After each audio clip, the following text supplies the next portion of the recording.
Isa pong eksperto ang naglabas ng kanyang pahayag na ikinagulat ng maraming mga investors tungkol dito kay XRP.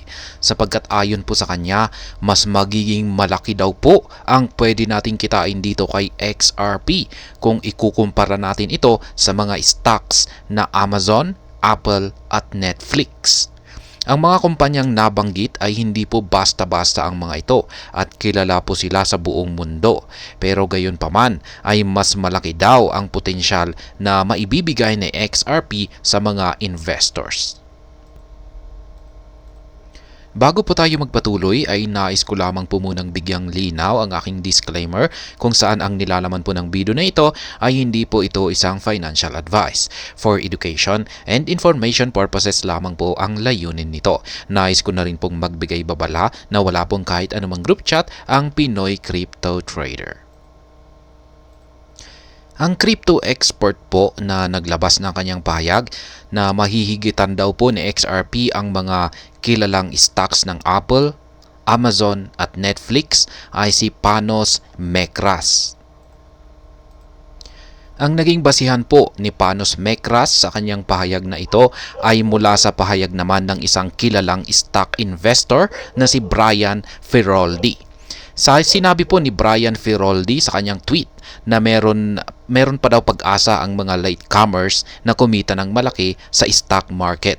At ang kanyang ibinigay na ilang mga halimbawa ay sina Apple, Amazon at Netflix.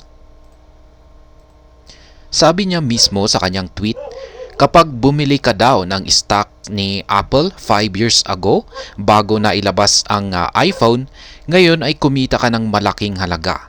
Ganon din sa stock ni Amazon noong bago lumabas ang AWS. At ganon din po sa stocks ni Netflix bago sila nag-umpisang mag-streaming.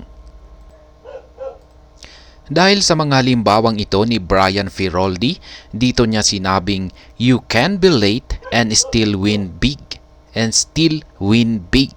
Ibig sabihin ay maski nahuli tayo sa pag-i-invest dito sa stocks, ay pwede pa rin tayong kumita ng malaki.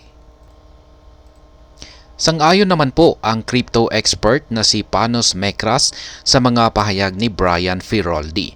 Tulad ng stocks, ang crypto ay nagbibigay na rin ito ng maraming mga opportunities para kumita ang mga investors. Maski ang mga latecomers o mga nahuling investors ay meron pa rin silang pagkakataon para kumita ng malaki. Sapagkat ang mundo ng crypto ay punong-puno ng mga projects at mga innovations. Meron po kasing makalumang paniniwala ang mga investors na kapag late ka na or nahuli ka na pumasok sa isang investment ay wala ka ng pagkakataon para kumita dito ng malaki. At ang gustong patunayan dito ni Panos Mekras ay isa po itong maling paniniwala, lalo na sa mundo ng cryptocurrencies. Malakas ang paniniwala ni Panos Mekras na ang mga cryptocurrencies katulad ng XRP ay meron po silang potensyal na magkaroon ng napakalaking paglago. At hanggang dito na lamang po tayo sa video na ito mga ka-crypto. Sana po ay inyong nagustuhan ang aking paliwanag sa video na ito. Kung inyo po itong nagustuhan, pakiclick lamang po ang like button nito. Para naman po sa mga bago lamang dito, kayo po ay aking inaanyayahan para mag-subscribe. Pakiclick na rin po ang bell icon nito dahil ito po ang siyang magsisilbing notification nito sa mga bago kong videos na akin pong ina-upload sa aking YouTube channel na ito. Marami pong salamat sa panonood. Ingat po tayo lagi at God bless po sa ating lahat.